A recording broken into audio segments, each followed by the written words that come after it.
Hey there, welcome back to all the Led Zeppelin songs ranked in order from 82 to 1. We're doing the 50s today, so 59 to 50. Let's get right into it. 59 I have Your Time Is Gonna Come. Now this probably, after I made this list, sometimes you kind of look at it and like, oh, I had that one down here. This is one I think maybe could have been a little higher up. Looking at the songs right before it, Carousel Alhambra, Diamond Maker, T for One. I think I like those better, but you know, different day, different opinion. We'll go with what we have. So, yeah, Your Time Is Gonna Come. This one, it's a weird song. There's like a minute intro of church organ music. I haven't listened to it in a while. It's kind of cool. There's really nothing churchy about the lyrics, though. It's about a cheating woman who's going to get some karma at the end. Her time is going to come. Pretty simple, but it's haunting. It's kind of catchy. It's different. I like it. So that's 59. 58 is You Shook Me. It's a recycled blues song, not the first one of those that Zeppelin has done. It's been recorded by several blues musicians prior to Zeppelin, and I guess it was also put out by Jeff Beck. Jeff Beck's band around the same time that Led Zeppelin 1 was being recorded, right around like late 1968. You know, it's a good song. The vocals from Plant are super strong. You know, and Led Zeppelin sounds so raw and powerful on all of Led Zeppelin 1. It's hard to find a bad song on there. I like the harmonica's cool, the call and response between Plant and Page. It's a good cover. Moving on to 57, I have That's the Way off of Led Zeppelin 3. This is a good song too. It's dark and mysterious. It's got this acoustic, longing feel to the guitars with a steel guitar in the background. The lyrics are cryptic. I'm not really sure what it means and what the meaning of the song is. I'm guessing it's, you know, it seems like it's about lost love or boyhood friendship, or maybe the hippie generation losing its way, or maybe some or all the above. You know, that's the beauty of poetry and music. You can interpret it in many ways. Either way, it's an emotional song. It's a good song. Okay, 56. Hats Off to Roy Harper. It's just this strange song. Strange vocal, sound effects on this one. I guess it's just Plant and Page on this song. No Jones, no Bonham. I like it because it's so weird. It's loosely based on an old blues song by Booker White called Shake 'Em On Down. Then you have the title Roy Harper. He was a folk singer who apparently the band just liked. They liked the guy. He opened for him a couple times. They got to know him. Seems to have no relation to the lyrics in this song. Like I said, it's really Shake 'Em On Down blues lyrics, but they titled it after Roy Harper, so I don't see a connection there, which makes it even weirder. The phrase, I did some research on this song. The phrase "Shake 'Em On Down." I'm like, well, what does that mean? I guess it may have originated in White's Bucka White's claim that he extorted money from hobos when he was freight hopping train in the 1930s. So, you know, shaking them down for money. And then strangely, some of the lyrics from "Shake 'Em On Down," White's version, appear in "Custard Pie." Put on your nightshirt and your morning gown. You know, by night I'm going to shake 'em on down. That doesn't appear in Hats Off to Harper, but it does appear in Custard Pie. So I thought that was interesting. Okay, 55. I Can't Quit You, Baby.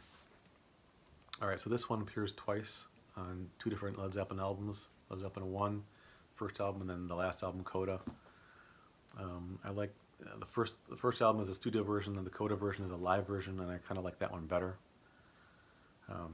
They're very similar, you know, versions, but the live one is a little more raw, a little more powerful. It was recorded in, I think, 1970 at the Royal Albert Hall. You know, it's kind of odd that when they put Coda out, that they included a song that they already done when they had some obviously pretty good studio tracks that they were unreleased that they could have put out, but and maybe they just, maybe they hadn't put out much live stuff other than Song Remains the Same, and maybe Page wanted to really showcase this one because he liked it.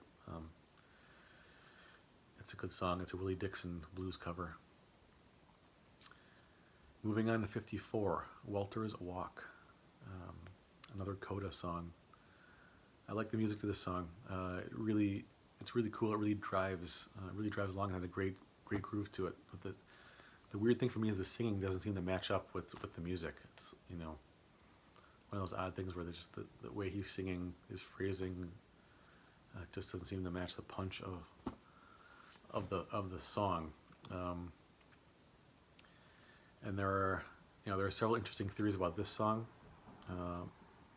One I've seen is that from several sources that this track was constructed in bits and pieces from 1972 onward, possibly finished in 1978 during the In Through the Outdoor sessions, but that they just had the music for it, and then when they had to put Coda out because of some contractual reasons with their record label, that they wanted to use this music, and that Plant actually wrote the lyrics and sung after in about 1982, which is really interesting that they were still doing working on a Led Zeppelin song in 1982, which of course is 2 years after John Bonham had died and the band had broken up.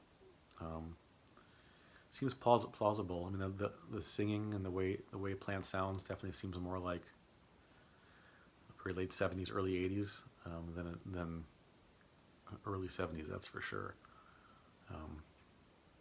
We probably won't ever know, but in any case,